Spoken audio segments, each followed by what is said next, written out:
দেশের রাজনীতিতে আওয়ামী লীগ নিষিদ্ধ হবে কি হবে না এই বিতর্কে টালমাটাল পুরো রাজনৈতিক অঙ্গন।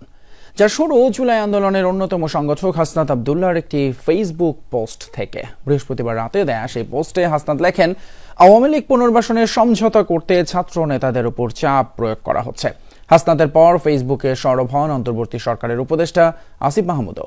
ডক্টর ইউনূসকে প্রধান উপদেষ্টা করতে সেনাপ্রধানের ঘোর আপত্তি ছিল বলে জানান তিনি। এক ভিডিওতে তিনি প্রধান উপদেষ্টা হিসেবে ডক্টর ইউনূসকে নির্বাচন এবং উপদেষ্টা পরিষদ গঠনের ঘটনাপ্রবাহ তুলে ধরেন। জাতীয় নাগরিক পার্টির কেন্দ্রীয় নেতা হাসনাত আব্দুল্লাহর এই ফেসবুক পোস্ট ঘিরে দিনভর আলোচনা, যেখানে এনসিপির এই নেতা দাবি করেন গত 11 মার্চ দুপুর 2:30টার দিকে তিনি সহ আরও 2 জনের কাছে সেনানিবাস থেকে একটি পরিকল্পনা উপস্থাপন করা হয়। আসন সমঝোতার বিনিময়ে প্রস্তাব মেনে নিতে বলা হয়। তবে হাসনাত বলেন, আওয়ামী লীগকে ফেরাতে হলে লাশের উপর দিয়ে ফেরাতে হবে। সামাজিক মাধ্যমে দিনভর এ বিষয়ে আলোচনার পর সরব হলেন 24-এর আন্দোলনের অন্যতম সংগঠক ও অন্তর্বর্তী সরকারের উপদেষ্টা আসিফ মাহমুদ সজীব ভুঁইয়া। ফেসবুকে পোস্ট করা 17 মিনিটের ভিডিওতে তিনি বলেন, 5 আগস্ট আওয়ামী লীগের পতন না হলে সশস্ত্র সংগ্রামের প্রস্তুতি ছিল তাদের। ওই সময়টাতে আসলে এটা বিশ্বাস করাও কঠিন ছিল যে 5 তারিখের মধ্যেই হয়তো হয়ে যাবে। আমাদের তো এমনকি সশস্ত্র অভ্যুত্থানের প্রস্তুতিও ছিল। 5 তারিখ যদি আমরা সফল না হতাম, হয়তো আমরা অস্ত্র তুলে নেওয়ার ঘোষণা দিতাম। এবং নাইট বাই ভিডিও বার তো রেডি রেখেছিল, আমিও কি ঘোষণা দিব সেটাও রেডি ছিল। অন্তর্বর্তী সরকারের গঠন নিয়ে সে সময়কার নানা ঘটনা প্রবাহ তুলে ধরেছেন আসিফ। বলেন, সব পক্ষের সাথে আলাপ করেই ঠিক করা হয় উপদেষ্টাদের নাম। তবে বাদ দেওয়া হয়েছিল বিএনপি ও সেনাবাহিনী থেকে প্রস্তাব করা বেশিরভাগ ব্যক্তিকে।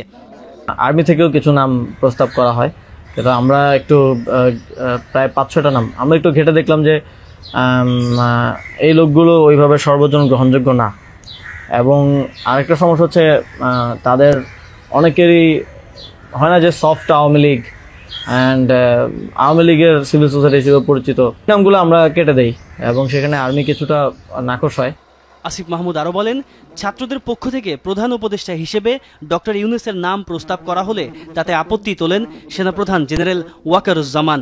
তবে উপদেষ্টা পরিষদ নিয়ে শহীদ মিনারে শপথ নেয়ার হুমকি দিলে ওই প্রস্তাব মেনে নেন সেনাপ্রধান।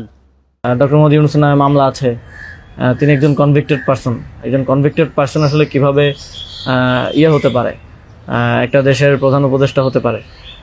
তো আমরা যখন এগুলো ডিবাঙ্ক করতেছিলাম কথাগুলোকে, যে এগুলো তো আওয়ামী লীগের সময়ের পলিটিক্যালি মোটিভেটেড মামলা, এই মামলা তো দেখা গেছে সবার নামে পাওয়া যাবে, আমাদের নামে আছে। আওয়ামী লীগ এমন কিছু না যেটা নিয়ে এখন আমাদের কনসার্ন হওয়া উচিত। আওয়ামী লীগকে আমরা পরাজিত করেই এই প্ল্যাটফর্মে আসছি, এখানে আমরা বসছি।